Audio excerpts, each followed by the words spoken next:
ප්‍රාණායාමයට හසු වෙලා ඔය මත් වෙලා ඉන්න තැන, පා වෙලා හිර වෙලා ඉන්න තැන ඔබේ කෙලෙස් එයිමමයි. ඒ තදාංග යටපත් කරගෙන ඉන්නේ තදාංග විදිහට. නමුත් එතන කෙලෙස් ප්‍රහාණයක් සිද්ධ වෙන්නේ නැහැ. මේවා අපි මුලින් කරපු දේවල් අපි ඒවා වැරදි අපි ඒවා දන්නවා ඒවා කරපු නිසාම එතන නිවන් දකින්න නැති බව. අතරම නිවන කියන්නේ සිතෙන් මිදෙන මගක්. එහෙමනම් සිතෙන් මිදෙන මගක් නම් එයා සිත දකින්න ඕනේ, සිතේ සත්‍ය දකින්න ඕනේ. සිතේ සත්‍ය දකින්න තැන තමයි එයා සක්කාය දිට්ඨි විචිකිච්ඡා සීලබ්බත පරාමාස සිතේ ඇත්ත දකින්න තැන සත්‍ය ඥානයේ දර්ශනයෙන් තමයි ඒක අවබෝධ වෙන්නේ. ඒක නිසා තමයි මේ ධම්මසංගීකරණය මෙතන පැහැදිලිවම කියන්නේ තුන් සංයෝජන ප්‍රහාණය වෙන්නේ දර්ශනයෙන්මයි කියන එක. ඔබ භාවනා කරත් ඔබ භාවනාවෙන් නෙමෙයි තුන් සංයෝජන ප්‍රහාණය වෙන්නේ දර්ශනයෙන්මයි. ඔබ දර්ශන අවබෝධය තුලින්ම තමයි තුන් සංයෝජන ප්‍රහාණය වෙන්නේ. ඒ ගැන ආයේ දෙකක් නෑ. මොකද රූපේ අන්තය දැකලා නාමයේ අන්තය දැකලා රූපයක් නැති නාමයක්, නාමයක් නැති රූපයක්, නාම රූප පරිච්ඡේදයක් නැතුව කවුරුත් සෝවන් වෙන්නේ නෑ. ඒක හොඳට මතක තියාගන්න. කිසි කෙනෙක් සෝවන් නෑ. එහෙම මේ පැටලිලා ඉන්නවා නම්, හිර වෙලා ඉන්නවා නම් කොච්චර අවුරුදු 30ක් භාවනා කළා කිව්වත් සෝවන් වෙන්නේ නෑ. එයා අන්තිම මොහොතේ හුස්ම දිනකොට මේ නිකන් පව් නේද එහෙම කියන්නේ කියලා එහෙම සෝවන් කමක් හම්බ වෙන්නේ නැහැ. එයා ඉන්නේ බාහිර ලෝකේ ඇත්ත කරගෙන නම් එයා සෝවාන් වෙන්නේ නැහැ. අන්තක ඉර වෙලා නම් එතන සෝවාන් වෙලාවක් නැහැ. කොච්චර ලොකු තෙර කෙනෙක් වුණත්, කොච්චර ත්‍රිපිටකාචාර්යවරයෙක් වුණත්, මේ රාජකීය පඬිත මොන පට්ටම් තිබුණත් වැඩක් නැහැ. එයා පෘථග්ජන භික්ෂුවක්. ත්‍රිපිටකයේ ජීවිත කාලයම ත්‍රිපිටකයේ අධ්‍යාපනයට යොමු කළා ඇති. ගොඩාක් ඉගෙනගෙන ඇති. නමුත් එයා පෘථග්ජනෙක්. එයා ලෝකෝත්තර භූමියවත් හඳුනන්නේ නැහැ. ඒක මොකද සිතෙන් දකිලා මිදින තැන තමයි ප්‍රතිපදාව තියෙන්නේ. නැත්තම් පොටලි භික්ෂුව වගේ තමයි. නිකන් දන්න දැනුමක් තියෙනවා කරගහගෙන විශයක් විදිහට ඉන්නවා. එයා මේ නිවන් මගක ඉන්න කෙනෙක් නෙමෙයි. දෘෂ්ටිගත කෙනෙක්. බෝල මොග පුරුෂයෙක්.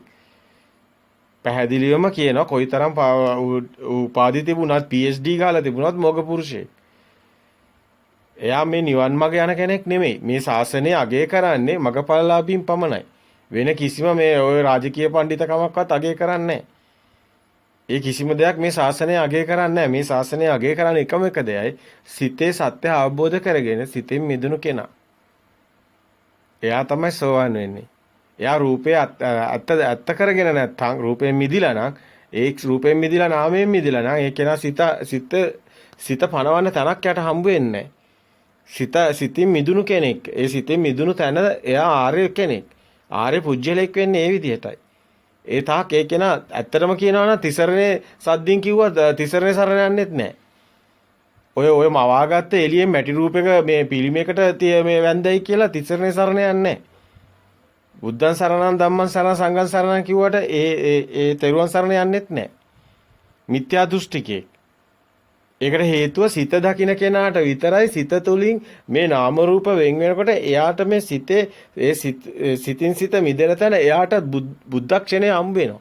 සිත තුළින් බුදුන් දකින්න ලැබෙනවා. අන්න ඒ කෙනා තමයි බුදුන් සරණයි.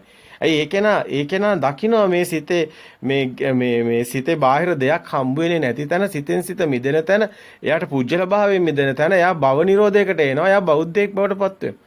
බාහිර මේ මොහොතේම එයාට දෙයක් හම්බ වෙන්නේ නැහැ. කෝප්පයක්වත් මේසයක්වත් පොතක්වත් කිසිම දෙයක් ඇත්ත වෙන්නේ නැහැ. ඒ කෙනා ඒකෙන් මිදෙනවා. ඒ කෙනා බාහිරෙන් මිදෙනවා. බාහිරෙන් මිදෙන කෙනා එයා හැමදේම සිතුවිලි බව දකිනවා. හැමදේම එයා නාමයන්තයෙන් දකිනවා. නාමයන්තයෙන් දකින කෙනාට අවසානයේ එයාට සිතත් සත්‍ය නෙමෙයි කියන එකට එන්න පුළුවන්. නාමෙනුත් මිදෙන්න පුළුවන්. අනාගාමී භූමියට එන්න පුළුවන්. ඒක තමයි මේ සෝවාන් සකදාගාමී අනාගාමී පිළිවෙල මග. මේක අනුපුබ්බ සික්ඛා අනුපුබ්බ කිරියා අනුපුබ්බ ප්‍රතිපදා මේ අනුපිළිවෙලින් යන ගමනක්. ඒ කායන මග්ගෝ අයම් භික්ඛවේ කියලා බුදුන් වහන්සේ පෙන්නන්නේ කායේ කායානුපස්සී විහෙරණේ කියලා පෙන්නන්නේ කායෙන් කාය මිදෙන්න කියලා කියන්නේ මේ ස්කන්ධය තමයි කය කියලා ගන්නෙ. වේදනා ස්කන්ධ රූප ස්කන්ධ සංඥා මේ අපි වේගෙන් ඔබට කියන්නේ.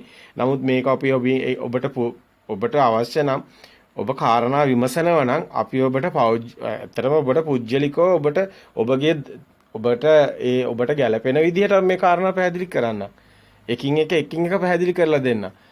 ඔබ නිවන් දකින්නවා. ඔබට නිවන් දකින්න ඕනකම තියෙනවා නම් ඔබට සිතේ සත්‍ය දකින්න ඕනකම තියෙනවා නම් ඔබට මේ සත්‍ය ලෝකේ දකින්න මේ අවිද්‍යාව මෝහයෙන් මිදෙන්න ඕන අපි ඒකට ඔබට උදව් කරන්න. මේ සත්‍ය අවබෝධයෙන් තියෙන කෙනෙකුට කියන්න පුළුවන් ඕනම තැනකින් කොයි විදියට ප්‍රශ්නයක් නැගුවත් එයාට පැහැදිලි කරන්න පුළුවන්. එයා පැහැදිලි කරන්නේ අවබෝධයක් තුළින් මේ සත්‍ය මේකයි කියන එක. පොතකින් නම් මේ දේවල් අපිට ඇත්තටම පොතින් පෙන්වන්න සිද්ධ වෙලා තියෙනවා. අද මේ ගොඩාක් අය පොත් කරේ ගහගෙන ඉන්න හින්දා පොත් වලින්ම මේ දේවල් දකින්න උත්සාහ කරන හින්දා ඒ අය මේ භාවනා කරන්නේ පොත දිහා බලන හින්දා ඒ අයට ධර්මයේ නැති නිසා ඒ අය අසරණ නිසා ඒ අයට ඒ අයගේ විදියටම පොඩ්ඩක් පෙන්නුවොත් තමයි එයාගේ ඇස් පෑදෙන්නේ. පොතේවත් නැති ඒවා අය කරන්නේ.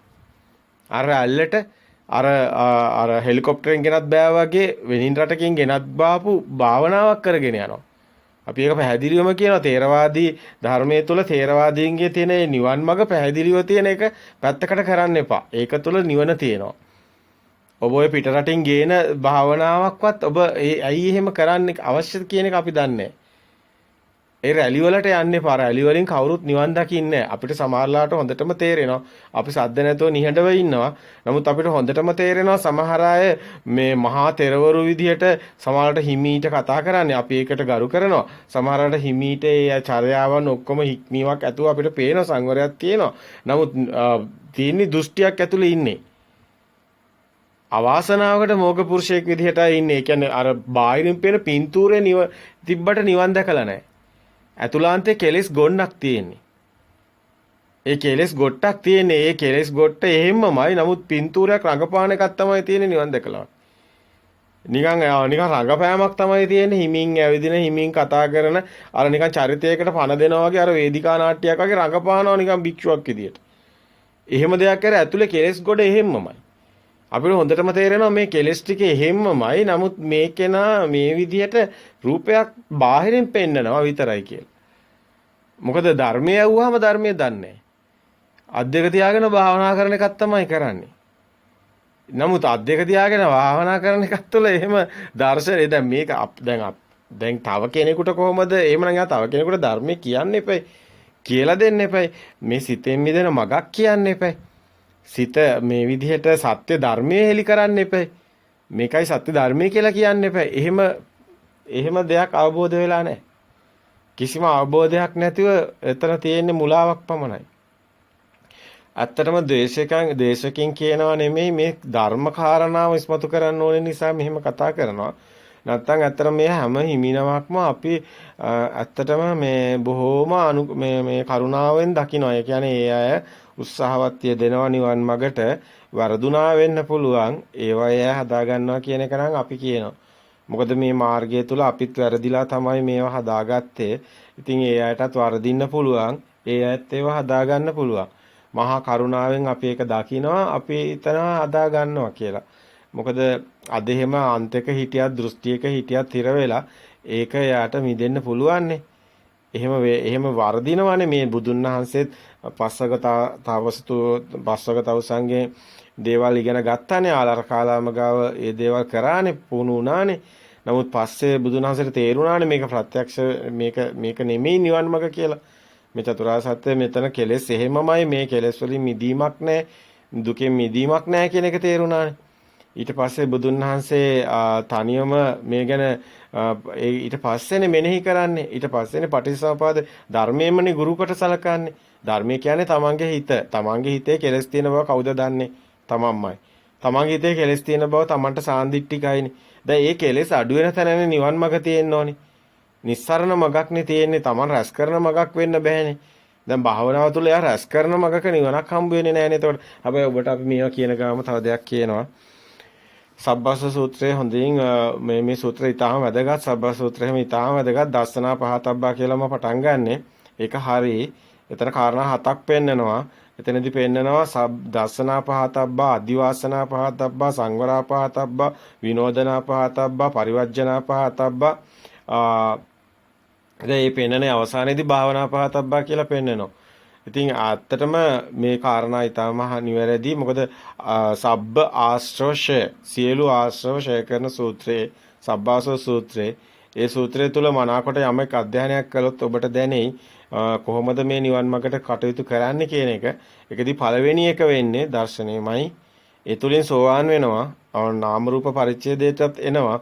නාම රූප පච්චපරිග්ගා ඥානෙටත් එනවා. ඇත්තටම නිවන් මඟ නිර්වුල තේනවා. උද්‍යව ඥාන වලට මේ සිතේ මිදුණු තැන එනවා. ඒක ඒකාන්තයි අපි දකිනවා. සතර සතිපට්ඨානේ කිසිම වරදක් නැහැ. හොඳටම බුදුන් වහන්සේ නිවැරදිව ඒ දේශනා අදටත් තියෙනවා. නමුත් මේ විග්‍රහය අවබෝධ කරගන්න විදිහවල දෝෂයක් තියෙනවා. මේ සමහර අයට මේක තේරෙනවා. සමහර බොහොම ටික දෙනෙයි හැබැයි තේරුම් ගන්නෙ. බොහෝ අය පටලව ගන්නවා. මොකද කාය කායानुපසීවරණය කියලා මේ කය රූපේ කියලා ශරීරය අල්ලගෙන බෑ. ශරීරය ඇත්ත කරගෙන නිවන් දකින්න බෑ. එයා එන්න ඕනි කායේ කායानुපස්සී විහරණයට එන්න ඕනි. එයා මුදව ගන්නයි ඕනි. වේදනාපස්සී විහරණයට එන්න ඕනි. ඉතින් ඒ ආතාපි සම්පජානෝ සතිමා කියන මේ සම්පජාන සතිමා කියන්නේ මේ කෙලස් තවන වෙර ඇති වීරය කියන්නේ මේ ස්කන්ධය තමයි මෙතන මේ සක්කාය කියන්නේ. රූපස්කන්ධේ වේදනාස්කන්ධේ. එතකොට මෙතන රූපස්කන්ධ මෙතන ශබ්දස් මේ ඔක්කොම ස්කන්ධ ගොඩවල්. බුදුන් වහන්සේ ගොඩවල් හයක් විදිහටයි පෙන්වන්නේ. ඒ ඉතින් ඔබ සලායතන සූත්‍රයේ ඔක්කොම ආශ්‍රය අසුරු කරනකොට ඔබට දැනෙයි මේ ස්කන්ධ ගොඩවල් කියලා. හැමතැනම තියෙන උපාදාය රූපයක් ස්කන්ධ ගොඩක්. ස්කන්ධ කියන්නේ වේදනා සංඥා සංකාර. ඒ ගොඩෙන් තමයි උපාදාය රූප චේතනා චිත්ත රූපයක් හැදෙන්නේ. චිත්ත චෛසික රූප නිබ්බාන මාර්ගය තමයි පරමාර්ථ සත්‍ය අවබෝධ කරන මාර්ගය. ඒ තුලින් තමයි චිත්තසයිසික තමයි සිත ඇතුලේ තමයි ලෝකේ තියෙන චිත්තේන නියති ලෝකේ. ඒ හැදෙන ලෝකයෙන් මිදීම තමයි නිබ්බාණයට යන්නේ. අතරම මේ මාර්ගයේ මෙහෙම කටයුත්තක් තියෙන සත්‍ය දකින්නකොට දර්ශන සමාපත්තිය තියෙන කෙනා බාහිර දේවල් ඇත්ත වෙන්නේ නැහැ. මොකද මේ මොහොතේම එක්ෂණික සිතක භව නිරෝධයක් දකිනවා. එක්ෂණික සිතේ නිරෝධය දකිනවා. එක්ෂණික සිතේ නිරෝධය දකින කෙනා මේ ෂණේ මේ මොහොතේ ඒ සිත බාහිරට ඇත්ත වෙන්නේ නැහැ. සම්මුති ප්‍රඥාප්තිය වලින් හදාගන්න එක බාහිර අපපටිතිත විඥානයක් එන්නේ. සත්‍ය දකිනකොට. එතකොට එයා බාහිර නෙමෙයි යාගේ හිතේ තමයි සේරම දකින්නේ. සම්මුති ප්‍රඥාප්තිය පෙරමතකයෙන් හටගන්න එක දකින්නේ. එතකොට එයා ඒකෙන් මිදෙනවා. එයා ඒ බාහිර හැමතිස්සෙම මිදි යන්නේ. එයා එනේන නිමිත්ත එනේන සිත මිදි යන්නේ. එනේන සිත ඇත්ත දකිනවා කියන්නේ සිතෙන් සිත මිදෙනවානේ. එයා ඒක පුහුණු වෙනවා කියන්නේ ප්‍රතිපදාව ඒක වුණොත් මොකද වෙන්නේ? එයා නිවන් දකිනවනේ. නිවන් දකින්නට කවුරු හරි අකමැතිද? කවුද අකමැති නිවන් දකින්නට? ඇයි මේවා පටලවන්නේ? ඇයි මේවා හරිතනින් අල්ලන්නේ නැත්තේ? සර්පයා වලිගෙන් ඇල්ලුවොත් අනිවාර්යයෙන්ම දෂ්ට කරනවා. ඔබ අනිවාර්යයෙන්ම ඔබට නිවන් මඟ වැහෙනවා. වෙනින් තැනකින් මේක අල්ලන්න බෑ. එකම එක තැනයි තියෙන්නේ අල්ලන්න. එක මගයි තියෙන්නේ. ඒක තමයි නාම රූප දකින්න එක. දර්ශන අවබෝධයත් එක්ක එන්න ඕනේ. සත්‍ය ඥානය ඇති උටයි කෘත්‍ය ඥානය, කෘත්‍ය ඥානය ඇති උටයි කෘතඥානය. අන්නේ කෙනාටයි නිවන් මඟ. හැබැයි මේ අපි මේව කොච්චර කතා කරත් මේකේ සරල ප්‍රතිපදාවක් තියෙන්නේ. හරිම සරලයි, හරිම ලේසි. ඔය ස්කන්ධය කියන්නේ සිතුවිලි. ඔය මොනවා කිව්වත් ඔය කියන්නේ සිතුවිලි. ඔය දකින්නේ හැම එකම සිතුවිලි. ඔය අඹ ගහ, නා ගහ, නුග ගහ ඔක්කොම පෙරමතකයෙන් හටගත්ත සිතක් තියෙන සිතුවිලි. චේතනාම්බික්කවේ කම්මම් වදාගේ කර්මය සකස් වෙන්නේ චේතනාවෙන් කියන්නේ ඒ සිතුවිලිමයි. සබ්බ සංඛාර අනිච්චා කියන්නේ සිතුවිලිමයි. සබ්බ සංඛාර කියනවනේ ඒ අනිච්චනේ සබ්බ සංඛාර කියන්නේ සිතුවිලි. සිතුවිලි වල අනිච්චය දකින්නදී. චේතනා කිව්වත් හරි, සිතුවිලි කිව්වත් හරි, හරිම සරලයි. පේනව නෙමෙයි හිතනවා. මුළු ලෝකෙම ඔබ හිතනවා. ඔබට පේන දේවල් වල ඔබ පොඩි දිත්තවත්තා වගේ ඒක මෙතන එතන නෙමෙයි තියෙන්නේ. තමන් හිතන එකයි තියෙන්නේ. පේනව නෙමෙයි හිතනවා. ඇහෙනව නෙමෙයි හිතනවා. මේ සේරම හිතනවා.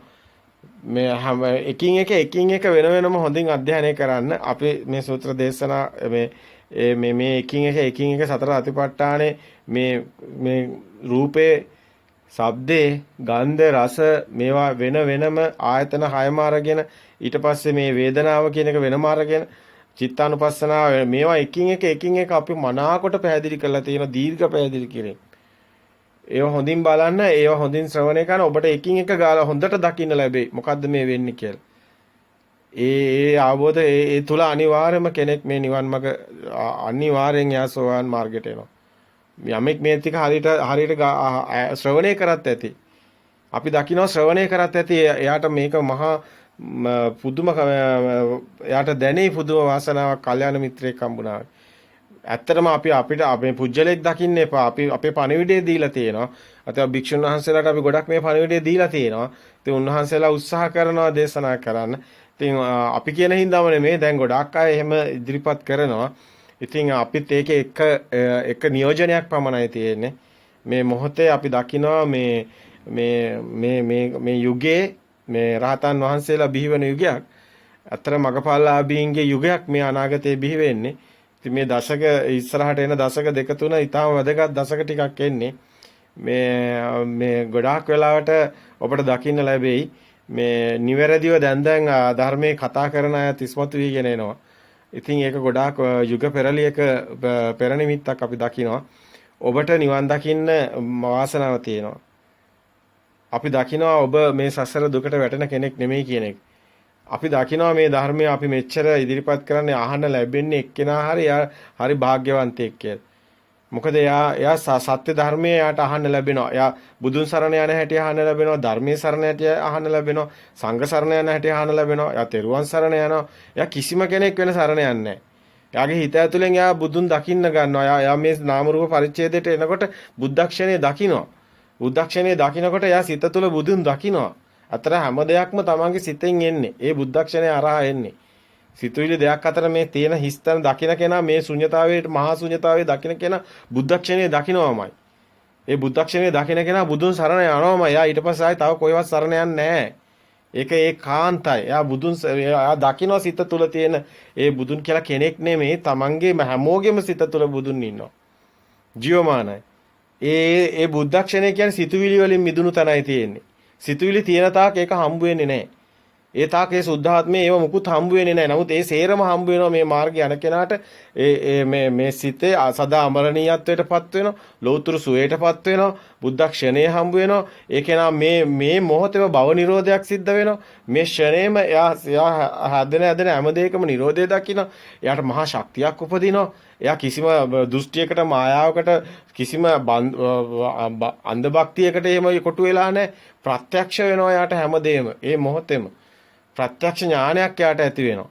එයා ලෝකේ සත්‍ය දකිනවා. අනිත් සේරම ඉන්නේ අන්ධ වෙලා දරුවෙක් මිනිස්සු අය දුක් විඳින්නේ. අය මිනිහා අද අඬලා හෙට hina වෙන්නේ. අය එයා අනිද්දා ආයි අඬන්නේ. අය එයා ආයි හොටු පෙරාගෙන ඉන්නේ. අය මේ මොකද්ද වෙලා තින්නේ? මේ අන්ධකාරයේ එයා ඉන්නේ. එයා ලෝකේ සත්‍ය දකින්නේ මේ හිතේ ඇත්ත දකින්නේ මේ හිතේ ඇත්ත දකින්න කෙනා කවදාවත් අඬන්නේ නැහැ. එයා ඒ අඬන අන්තිම දවස තමයි මේ මොහොත. එයා ඒක අවබෝධ කරගත්තා නම් ඊගා මොහොතේ ඉඳන් එයා ආයි පොළොවට පස්සුණත් එයා අඬන්නේ. එයාට කඳුලක් කියන එක ආයි දකින්න ලැබෙන්නේ නැහැ. එයාට මරණයක් දකින්න ලැබෙන්නේ නැහැ. මර බියක් දකින්න ලැබෙන්නේ නැහැ. කොයිතරම් වාසනාවක්ද එයාට එන්නේ. එයා සදාතනික සුවයක් විඳිනවා. එයා මේ සිතේ ඇත්ත දැකලා සිත අවබෝධ කරගෙන සදාතනික සුවයක් විඳිනවා. එයාට කවදාවත් දුකක් ඇති වෙන්නේ නැහැ. කොච්චර දේවල් නැති වුණත් අතපය කපලා ගියත් ඇස් පේන්නේ නැති වුණත් අන්ධ වුණත් hina වෙලා ඉන්නවා. ඒක මහා පුදුම ශක්තියක්. මේ විමුක්ති පුජ්‍යලයා ගැන මේ ධර්මයේ තුල වෙනවම ඔබට දකින්න ලැබෙයි. දේශනා ගොඩාක් ඔබට අහන්න ලැබෙයි. කොයිතරම් ඒතන් සාන්තං ඒතන් ප්‍රණීතං කියලා කතා කරන්නේ ඒ විමුක්ති සෝය ගැන. ඒ සාන්ත ප්‍රණීත නිවන ගැන. ඒ සාන්ත ප්‍රණීත නිවන තියෙන සිතේ මිදෙන තැන. ඔබට දකින්න ලැබෙයි. ඔබ මහා භාග්‍යවන්තයෙක්. ඔබ එක ඇහෙනවා ඔබ මහා භාග්‍යවන්තයෙක්. මේක සත්තුන්ට හම්බ වෙන්නේ නැහැ. සත්තු ඉන්නේ මරබියේමයි. සමහර අපි දකිනවා මිනිස්සු ඉන්නේ මරබියේමයි. මිනිස්සු මරණයක් ගැන සිතුවිල්ලක් තියෙන්නේ. මරණය කියන එක අද මිනිස්සු ගාව තියෙන සිතුවිල්ල දෘෂ්ටියක් එහෙම එකක් නැහැ. ඒක අවබෝධ වෙන්නේ නැහැ. ඒක සත්‍ය දැකලා සත්‍ය දකින්න කෙනා දැනගන්නවා. ප්‍රත්‍යක්ෂ වෙනවා යාට මරණේ නැහැ කියලා. මරණය බොරුවක් කියලා. මේ මොහොතේ මේ ෂණේ මේ සිතේ තියෙන්නේ උපාද වය කියන එක.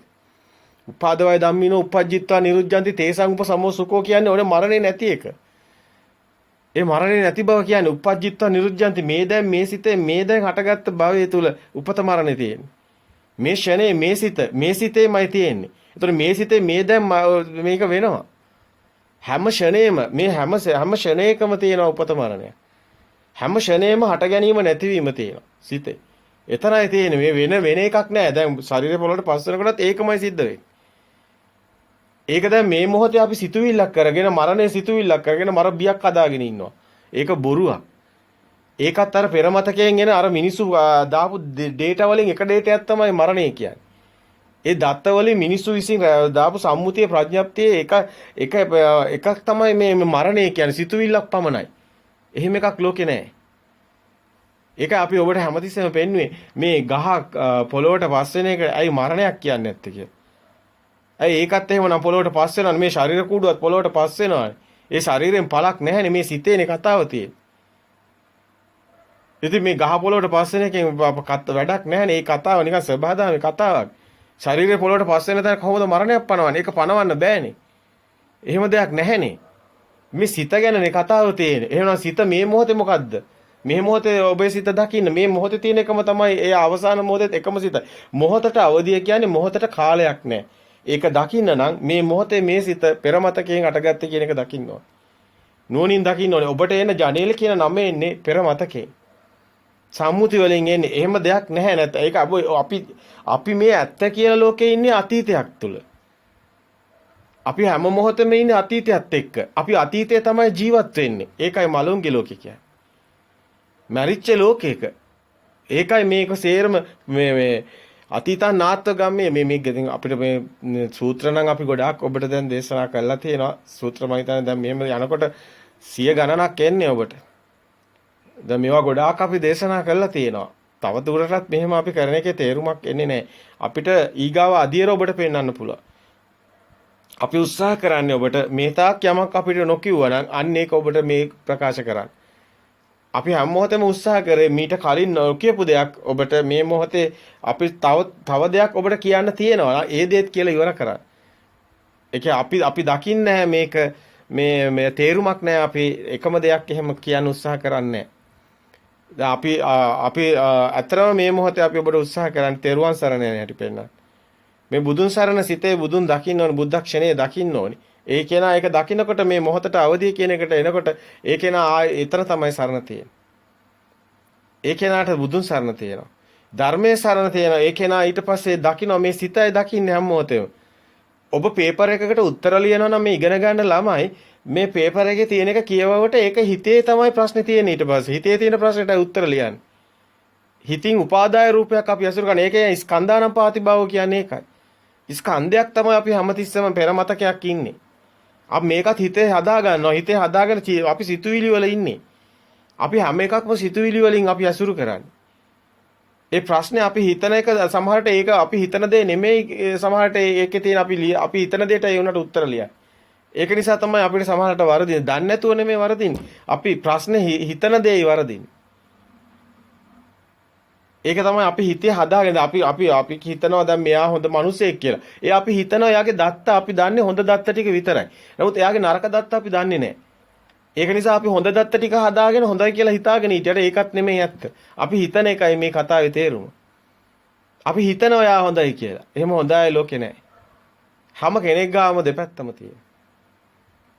අපි හිතන්නේ එක පැත්තයි. ඒකයි මේවා ඉතින් ගොඩක් මේක දීර්ඝව කතා කරලා අපි මිට කලින් ඡන්දයක් එහෙම දෙනකොට අපි දන්නවා දත්ත තමයි දාන්නේ. ඒ දත්ත අනුව තමයි මිනිස්සු කතිර ගහන්නේ කියලා. නමුත් ඒ දත්ත වැඩියෙන් මාධ්‍යයට වියදම් කරලා දත්ත දාපු එක්කෙනා තමයි දිනන්නේ කියලා. නමුත් ඒක බැලුවාම පේනවා මිනිස්සුන්ගේ සිතුවිලි වලට දත්ත කවනවා. දත්ත කවලා තමයි එතකොට මනාපේ ගන්න කියලා. එතකොට මේ ඔක්කොගෙම තේරෙනවා මේ අපේ මේ චේතනාව තමයි මේක ඇතුලේ සිතුවිලි තමයි මේ ඔක්කොම වැඩ කරන්නේ. ඒකයි මේ හිත ඇතුලේ ලෝකේ තමයි මේ ඇත්තට අපි මුණ දෙන්න එපේ. ඇත්තට නම් අපිට පේනවා නෙමෙයි දකින්නවා නෙමෙයි මුකුත් නෙමෙයි අපි හිතන එකයි තියෙන්නේ. අපේ සිත ඇතුලේ අපි හදාගන්න එකයි මේ තියෙන්නේ. නමුත් ඒකත් ඇත්ත නෙමෙයි කියන එකයි මෙතන තියෙන ගැටලුව. අපි මේ සේරම පෙර දාපු දත්ත අනුවයි ගලපන්නේ. පෙර දාපු දත්ත අනුව ගලපනවා නම් මේ අල්මාරිය, කබඩ් එක, මේසේ සේරම පෙර මතක තියෙන්නේ. නම් එතකොට ඒවනම් අපි ජීවත් වෙන්නේ ඒවත් එක්ක නම් අපි ඉන්නේ පරණ ලෝකයක. අතීතයක් ඉන්නේ. අපිට කවදාවත් අපිට හම්බ වෙන්නේ නැහැ වර්තමානයක්. අපි ඊගාව සිත ගත්තොත් ඊගාවට හම්බ වෙන සිතත් එන්නේ පෙර මතකේ. එතකොට ඒකත් අතීතයක්මයි. එතකොට වර්තමානයේ කොහෙද තියෙන්නේ? වර්තමානයේ තමයි මේකේ නිස්සත්ත්ව නිජ්ජීව ශුන්‍යෝ කියන්නේ. නිස්සත්ත්ව සත්වයක් නෑ නිජ්ජීව මේකේ එහෙම ජීව ගතියක් නෑ ශුන්‍යයි මේකේ තියෙන්නේ. මොකද මේ අතීතයයි අපි හැමතිස්සෙම ඇසුරු කරන්නේ. අපිට පේන්නේ නැතුණාට අපි ඔක්කොම සිතුවිලි වල තියෙන අතීත සිතුවිලි. අපිට කිසිම දවසක වර්තමානයක් හම්බ වෙන්නේ අපිට කරන්න බෑ. මොකද මේ මනසේ ස්වභාවයේ දැන් අප දන්නවා චිත්ත නියාමයක් කියලා බුදුන් වහන්සේ පෙන්වන සබදාම බීජ නියාම, ඍතු නියාම, කම්ම නියාම, චිත්ත නියාම කියන්නේ මේ චිත්ත නියාම තුල අපිට හම්බ වෙන්නේ නෑ වර්තමානයක්. මේ සිතේ ස්වභාවය සිත වැඩ කරන සිස්ටම් එක ඇතුලේ වර්තමානයක් නැහැ. නමුත් ඒක අවබෝධ කරගන්න මේ තමයි මේ ඥානෙ අවශ්‍යයි මේ දකින්න. දැන් මෙහෙම දකින්න කෙනා ඇත්ත දකින්න කෙනාට බාහිරින් කෙනෙක් හම්බ වෙන්නේ නැහැ. අනිත් එක මෙතනත් පුජ්‍යලයක් හම්බ වෙන්නේ නැහැ. මේ දකින්න දැකීම පමණයි සිත කියන්නේ. සිත කියලා දෙයක් නැහැ. සිත ශුන්‍ය වෙනවා. ඒකයි නිසත්ව නිජ්ජව ශුන්‍ය කියන්නේ. දෙයක් පණවන්න බෑ. සිතක් පණවන්න බෑ. කෙනෙක් පණවන්න බෑ. පුජ්‍යලයක් නැහැ. එතකොට මෙතන තියෙන ස්වභාවම නිකන් සිස්ටම් එකක් විතරයි. එතකොට මේක තුල එයාට නෑ තරහ වෙන්න කෙනෙක් කොහෙවත් නෑ. ඇයි? එයාමයි මම කියන්නේ. එතකොට මම කියලා මෙතන වෙන කෙනෙක් නෑ. එයා නැත්තම් එයා හිටියොත් තමයි මෙතන මෙයක් තියෙන්නේ. එහෙනම් එයා මරන්න යන එක නෙමෙයි. එයා තමයි ඇත්තටම මම කියන්නේ. මම මරන්නේ මාවමයි. මොකද හිතේ ඉන්න කෙනාව මරන්නේ. හිතේ කෙනෙක් හදාගෙන එයා නරකයි කියලා හිතාගෙන එයාව මම මරන්නේ. එතකොට හිතේ ඉන්න කෙනාව මරන්නේ. එළී ඉන්න කෙනා සමහරට එහෙම මුකුත් දන්නෙත් නැති වෙන්න පුළුවන්. මෙන්න මේ වගේ අපි ඉන්න මායා ලෝකේ අපිට අඳුන ගන්න ඕනි. අපි මායා ලෝකේ දැක්කොත් තමයි අපිට ඇත්ත පේන්නේ. එහෙම වුණොත් ඔබට වෛර කරන්න කෙනෙක් නැහැ, ඉරිසියා කරන්න කෙනෙක් නැහැ, තරහ වෙන්න කෙනෙක් නැහැ. ඔබට බාහිර මුකුත් හම්බ වෙන්නේ නැහැ. ඔබේ සිත ඇතුළේමයි ඔක්කොම හම්බ වෙන්නේ. ඒතකොට ඒකත් මායාව දකින්නකොට ඒකත් පෙර මේ අතීතයක් කියලා දකින්නකොට ඔබට මුකුත්ම හම්බ වෙන්නේ නැහැ. ඒතකොට කෙනෙක් ඔබ කියලා කෙනෙකුත් නැති වෙනවා. ඒතකොට ඔබ සබහාදහම් බවට පත් වෙනවා. මේක ප්‍රත්‍යක්ෂ වෙන්න ඕනේ ඔබට. ටික ටික ඒක සිද්ධ වෙනවා. ඒක වෙන්නේ ඇත්ත දකින්නකොට ඒකටයි ප්‍රතිපදාව බුදුන් වහන්සේ පැනුවේ. දැන් ඔබ මාර්ගයට එන්න. මේකේ ඔබ සරණ යන්නේ නැහැ වෙන මොකුත්. ඔබ සරණ යන ධර්මයේ විතරයි. ධර්මය කියන්නේ සබහාදහම්. ඔබ සරණ යන්නේ සබහාදහම්. මේක ඇත්තටම ඔබ තිසරණේ සද්දින් කියන්නේ ඔබ මේ තෙරුවන් සරණ යනවා කියන්නේ සබහාදහම සරණ යනවා කියන එකයි. ඔබ සබහාදහම් බවට පත් වෙනවා කියන එකයි. මේක ලොකු කතාවක් තියෙනවා එහෙනම් තෙරුවන් සරණ යන එකේ.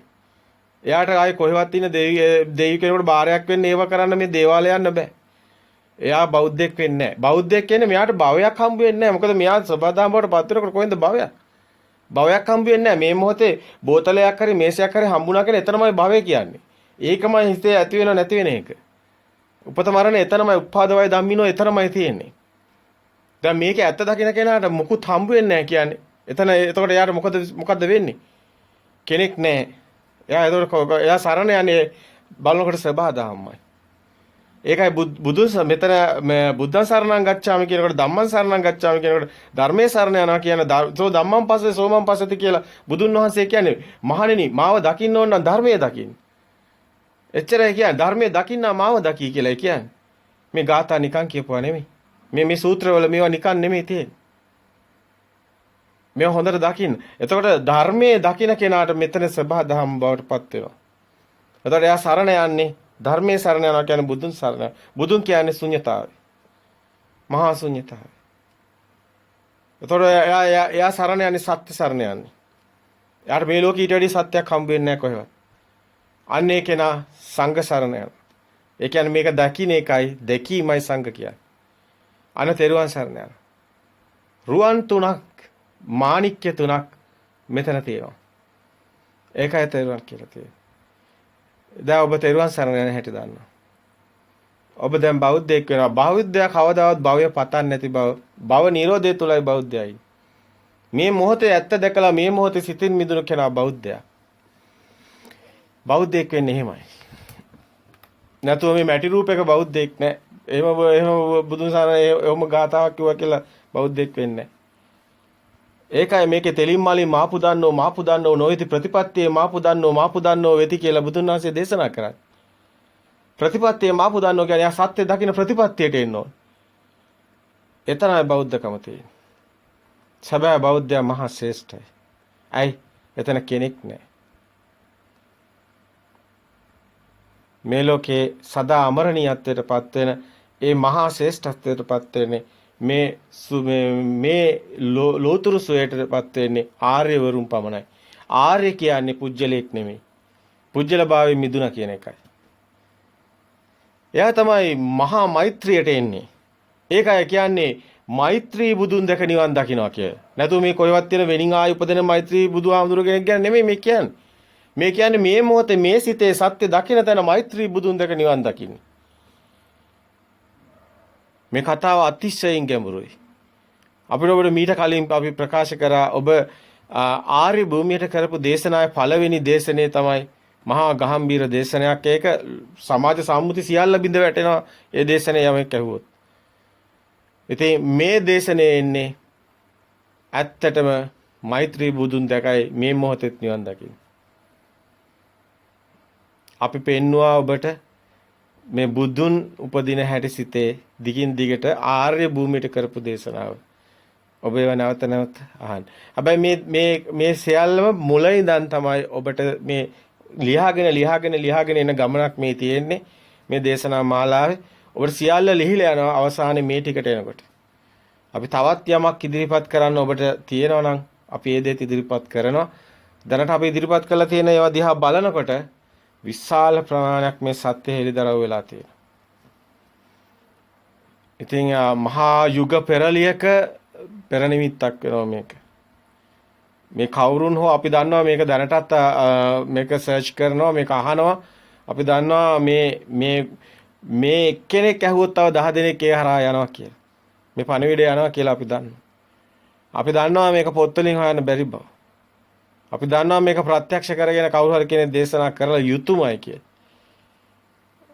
ඉතින් ඒක ඔබටත් බාරයි මේ සත්‍ය හෙළි කරන්න සමාජයට සත්‍ය ඊටාම වැදගත්. මායාවට පැටලෙන සමාජයේ ගොඩක් අසරණ වෙලා වික්ෂුන් වහන්සේලා පවා අසරණ වෙලා වික්ෂුන් වහන්සේලා මේක දැන් ග්‍රහණය කර ගන්නවා සත්‍ය ටික ටික. උන්වහන්සේලා අතරම අපි මේ දේශනා ගොඩක් සවන් දෙන්නේ වික්ෂුන් වහන්සේලා. ඔබ විශ්වාස කරන එකක් නැහැ. මේ දේශනා මාලාවේ වැඩි හරියක් සවන් දෙන්නේ භික්ෂුන් වහන්සේලා. භික්ෂුන් වහන්සේලාට මේ ටික වැදගත් වෙනවා. මෙතන සමහර වෙලාවට සමාජයේ කතා නොකරන කතිකාවත් ගොඩක් අපේ අතින් කියවෙනවා. සැබෑම කතාව ප්‍රත්‍යක්ෂතාවය තුළ මොකද්ද වෙන්නේ කියන එක දැනගන්න බොහෝ අය කැමතියි. ඉතින් ඒක දැනගෙන වැදගත් වෙන්නේ තමන්ගේ හිත දකින්න, සිත අවබෝධ කරගන්න. සිතේ සත්‍ය දකින්න. ඒ පරම සත්‍ය ලෝකේ කිසිම ආගමකට අයිති නැහැ. ඇත්තම කිව්වොත් සියලු ආගම් වල අපි දකිනවා මේ පරම සත්‍ය සැඟවිලා තියෙනවා. අපි දකිනවා මේ පරම සත්‍ය සමහර වචන වල සැඟවිලා තියෙනවා. අවාසනාවකට පොත් ලියාගෙන ඒවා වහලා තියෙනවා. අද බෞද්ධයාටත් ඒ දෙයම වෙලා තියෙනවා. සේරම අසරණ වෙලා එකේ. දෘෂ්ටියකට පැටලිලා, මායාවක හිර වෙලා, සත්‍ය එළි වෙන්නේ. නමුත් හැමතැනම පරණ සත්‍ය තියෙනවා. සත්‍ය හැමතැනම පේන්න තියෙනවා. සත්‍ය අවබෝධ වුණු කෙනාට හැමතැනම සත්‍ය පේනවා. හැම දෙයකම සත්‍ය පේන්න ගන්නවා. එයාට දකින හැමදේම එයා සත්‍ය දකිනවා. ඉතින් ඒ සත්‍ය ඔබටත් අවබෝධ වෙන්න ඕනි. ඒ සත්‍ය අවබෝධ කරගෙන ඔබ කරන හැම කටයුත්තක් මේ විදිහටම වෙනද විදිහටම ඔබ කරගෙන යන්න. ඒ විදිහට කරන්න පුළුවන්. මේ හැබැයි ඒ සිත ඇතුලේ තමයි මේ අවබෝධඥානෙ තියෙන්නේ. කාටවත් ඒක පේන්නේ ඔබ කටයුතු කිසි දෙයක් වෙනස් වෙන්නේ නැහැ. ඒවා ඒ විදිහටම ඔබ යනවා වෙනද විදිහටම කරගෙන. ශරීරයට කන්න බොන්න දෙන්න ඕන, නඩත්තු වෙන්න ඕන, දේවල් සිද්ධ වෙනවා. හැබැයි වෙනදට වැඩිය හොඳින් කරන්න පුළුවන් ඔබට. ඇයි? ඔබ ඒවට ලත වෙන්නේ. ඔබට කරදරයක් වුණත් ඔබ පසුතැවෙන්න, ලත වෙන්න ඒව වැඩක් නැහැ කියලා ඔබ දන්නවා. ඔබට මහා ශක්තියක්, වීරියක් තියෙනවා. ඔබ ඕනම දෙයක් දරා ගන්න පුළුවන් සිතක් ඔබට හම්බ මේ සිත ඇවිල්ලා මේ අකම්පිත හදවතක් කියලා අපි කියන්නේ. අකම්පිත හදවතක් කියන්නේ කිසිම දෙයකට කම්පා වෙන්නේ නැහැ. සැපේදී, දුකේදී, ලාභේදී, අලාභේදී, නිന്ദාවේදී, ප්‍රශංසාවේදී ඕනම දෙයක් කමක් නැහැ. උනාවේ. ඒ සිත දකින්නකොට එයාට තේරෙනවා මේකේ කෙනෙක් නැහැනේ. මේක දැන් ඒක කාටවත් වෙන එකක් නෙමෙයි කියලා එයා දකිනවා. පුජ්‍යලියකට වෙනව නෙමෙයි කියලා දකිනවා. ඒ සබාදාමක් වෙන්නේ කියලා. ඒක හරි පුදුම මේකක් තියෙනවා. ඔබට ඒක අවබෝධ වෙන්න ඕනි. අවබෝධය තුල දකින්න එක අපිට වචනෙන් කියන්න බෑ. ඉතින් Tamanට මේක අවබෝධ වුණාම දැනේ. මොකද්ද මේ අකාලික දහමක් අනේද මේ කිසිම කාලයක් නැහැනේ. දැන් මේ මොහොත ඔබ ඉන්නවා. ඔබ දැන් මේ මොහොතේ ඔබ මොනවා හරි මේ මොහොතේ ඔබ සිත බලන්න. දැන් හෙටත් ඔබ බලන්න ඒත් මොහොත විතරයි තියෙන්නේ. දැන් සිතුවිල්ලේ තියෙන හැමතිස්සෙම පෙරමතකයක් නම් පෙරමතකයෙන් අයින්ට වෙච්ච ගාම මොහොතයි තියෙන්නේ. මොහොතට අවදි කියන්නේ ඒක. ඒතර තමයි බුද්ධ කියන්නේ. සිතුවිලි සේරම පෙරමතකේ නම් සියලුම සිතුවිලි අයින්ට වෙච්ච ගාම අර කුසලස්ස උපසම්පදාවට එනවා. සතිච්ච පරියෝ දපණංගෙන ඒතම් බුද්ධානුශාසනං කියන තැනට එනවා. එතකොට ඒ එන්නේ එතනින්. එතකොට ඔබට තේරෙනවා දැන් ඒ කියපු දෙයින්ම ඔබට තේරෙනවා සියලු සිතුවිලි එහෙමනම් ඇවිල්ලා අකුසලයක් වෙන්නේ. අකුසල් සිත්. එකම කුසල සිතයි. ඒ සිතුවිලි වලින් මිදුණු තැන පෙරමතකේ නෙන්නේ ඒවෙන් මිදුණු තැන මොහතට අවදිය කියන තැන බුද්ධක්ෂණයේ තියෙන තැන අර සබ්බ පාපස් අකරණ සියලු සිතුවිලි අකරණ සබ්බ පාපස් අකරණ කුසලස්ස උපසම්පදා එකම කුසලස්ස උපසම්පදාව තියෙන්නේ ඔය සිතුවිලි නැති තැන මොහතට අවදිය. එතකොට සබ්බ පාපස් අකරණ කුසලස්ස උපසම්පද සතිත්ත පරියෝධපන. එතකොට සිත දපණය වෙලා තියෙන්නේ. සිත ඒක සිතුවිලි දපණය කරලායි මෙතනට එන්න තියෙන්නේ. සබ්බ පාපස් අකරණ කුසලස්ස උපසම්පද සතිත්ත පරියෝධපන ඒතම් බුද්ධ අනුශාසන මේ සියලු බුදුරොන්ගේ අනුශාසනාව. එතකොට මේ බුද්ධක්ෂණය දැකීම මොහතට අවදි සිතුවිලි වලින් මිදුණු තැන බුද්ධක්ෂණය බුද්ධ දකින්න මේ කියන්නේ. අපි මේක නිකන් ගාතාවක් කරගෙන මේ සබ්බ පාපස් අකරණ කුසලස්ස උපසම්පද සතිත්ත පරියෝධපන ඒතම් බුද්ධ අනුශාසන කියලා මොකද්ද බලාපොරොත්තු වෙන්නේ? ප්‍රත්‍යක්ෂ නැහැ ඔබට. ඔබ ඒක කළා බලලා නැහැ. ඔබ සිත තුලින් මිදිලා නැහැ. එතකොට ඔබට කෙලිම බුදුන් දකින්න ලැබෙනවා. මේ බුදුන් ජීවමානව දකින්න ලැබෙනවා. මෙන්න බුදු සිත. මෙන්න බුද්ධක්ෂණය. ඊටත් වැඩි ආශ්චර්යයක් ඔබ මෛත්‍රී බුදුන් දකින්නවා කියන්නේ. මේ ගෞතම බුදුන්ගේ මේ සිතුවිලි එන්නේ මෛත්‍රී බුදුන්ගේ ඔබ නිවන් දකින්න. මේ මොහොතේ මේ දැන් මෛත්‍රී බුදුන්ගේ සිත නිවන් දකින්න. ඒකයි මේක මේ සිතේ රාගදේශ මොහ නැති වෙන තැන මෛත්‍රී බුදුන් ඉන්නේ සිත එන්නේ. ඒක තාම ඔබට ගැඹුරු. ඒක තව ටිකක් අපි ඊගව දේශනේ තවත් ටිකක් පැහැදිලි කරන්න. කොහොමද එතනට එන්නේ කියලා. ඔබට දැන් අර ටික සේරම පැහැදිලි. ඔබට පැහැදිලි. එතකොට මේ මොහොතට අවදිය කියන තැන මේ මොහොතේ අපි දැන් ඒ වායි කියන්නේ යන්නේ. ඒ ආර්ය භූමියට දේශනා කරපු පළවෙනි දේශනේ අපි නැවත නැවතත් කියනවා. ඒ තුල තියෙන දේ අපි නැවත නැවත කියන්නේ. අපි හැම මොහොතෙම කියන්නේ මේ දේශනේ අහන්න කියලා. ඒකට හේතුව ඒක මුළු සමාජෙම ස්වාමීනි කන පිට ගහපු දෙයක් හොඳ පිට ගැහුවාගේ ස්වාමීනි මට අවබෝධ වුණා ස්වාමීනි. මේ කියන්නේ භික්ෂුන් වහන්සේලා මේ සත්‍ය කන පිට ගහපු දෙයක් හොඳ පිට ගැහුවාගේ තමයි ආර්ය භූමියට කරපු පළවෙනි දේශනේ මුළු සමාජ සම්මුති සියල්ල බිඳ වැටෙනවා ඇව්වොත්. සියල්ලම බිඳ වැටෙනවා. ඒ සිත සත්‍ය දකින තැන ඒ භික්ෂුන් වහන්සේලා කරන ඒක ඊටාම වැදගත් ඒ කියන වාක්‍ය ටික. ඒක තමයි හැමෝටම සිද්ධ වෙන්නේ. එතකොට ඔබගේ අවබෝධය තුළ විශාල වෙනසක් සිද්ධ වෙනවා. ඒක ඊටාම වැදගත්. ඉතින් මේ සත්‍ය ධර්මයට සිත යොමු කරලා තමන්ගේ මේක විෂයක් නෙමෙයි දැනුමක් නෙමෙයි තමන්ගෙම මේ ජීවිතයේ සත්‍ය දකින එකක් තියෙනවා. මුළු සසරම මේ සාර අසංකේ කල්ප ලක්ෂයක් ඔබ සම්මුතිය තුළ කතා කරන මේ මහා මේගේ දුක ඔබගේ මේ මොහොතේ මේ සත්‍ය ඇසීම තුළ පවා ඔබට මහා භාග්‍යයක් තියෙනවා. මහා සසරක නිමාවක් වැටෙනවා. මහා දුක් ගින්නක අඳෝනාවක අවසානයේට තිත තියෙනවා. සමහර විට ඔබ ඉන්නේ සමහර විට විශාල බරක් ඔළුවේ තියාගෙන වැඩ ගොඩක් ඔළුවේ තියාගෙන ඊගාව දවසේ කරන්න ගොඩ ගහගෙන සමහර විට ඔබ ඉන්නේ මහා මෙරක් වගේ මේ දුක් ගින්දරක සමහර විට ඔබ මේ දරුවන්ගේ කරදර එක්ක සමහර ඔබ රැකියාවල ප්‍රශ්න එක්ක සමහර මුදල් ප්‍රශ්න එක්ක සමහර ජීවන අරගලයේ එක්ක ඔය සේරම දේවල් ඔබ එක මොහොතෙන් පුළුන් කෑල්ලක් වගේ ඔබගේ සැහැල්ලු වෙනව මනසට මේ සත්‍ය දැක්කොත්. ඔය ගින්දර සේරම ගිනි ගොඩ නිවිලා ඔබ ඒ නිවීමටපත් වෙනවා. එයයි නිබ්බාන. මේ සත්‍ය දකින්නකොට ඒක වෙනවා. ඊට පස්සේ ඔබ මේ දේවල් සේරම බොහොම සැහැල්ලුවෙන් කරනවා. ඇඟට නොතේරෙන්නේ. ඔබට ගින්නක් වෙන්නේ නැහැ ඊට පස්සේ. ඊට පස්සේ ඔබ තුළ ගිනි නැහැ. ගිනි කියලා જાතියක් ඔබට හම්බ වෙන්නේ නැහැ. ගින්න තියෙන්නේ කෙනෙක් හිටියොත්. කෙනෙකුයි ගිනි ගන්නෙ. මෙතන කෙනා නැති වෙනවා. කෙනා නැති වුණ ගාම ගින්නක් නැති වෙනවා. දුකෙන් මිදෙන මඟ එය වෙනවා. බුදුන් වහන්සේ ලෝට හෙළි කරන්නේ දුකෙන් මිදෙන මඟක්. ඒකයි මේක චතුරාර්ය සත්‍ය දුකෙන් මිදෙන මඟක් වේ. දෙයක් ඇතිවීම සමුදය බාහිර කෝපයක්ද මේසයක්ද දෙයක් හටගත්තොත් එතන සමුදය. සමුදය වුණොත් ඒක සසර. හැබැයි ඒක සිතේ කියලා දැක්කොත් ඒක දේ බාහිරට යන්නේ. එහෙම වුණොත් ඒක බාහිර දෙයක් හටගත්තොත් ඒක දුකක් වෙනවා. නමුත් බාහිර දෙයක් නැත්තම් ඒක නිරෝධයක් වෙනවා. අන්න ප්‍රතිපදාව තුළ පෙන්වන්නේ සිතේ සත්‍ය දකින්න. ඒ ප්‍රතිපදාවට එන්න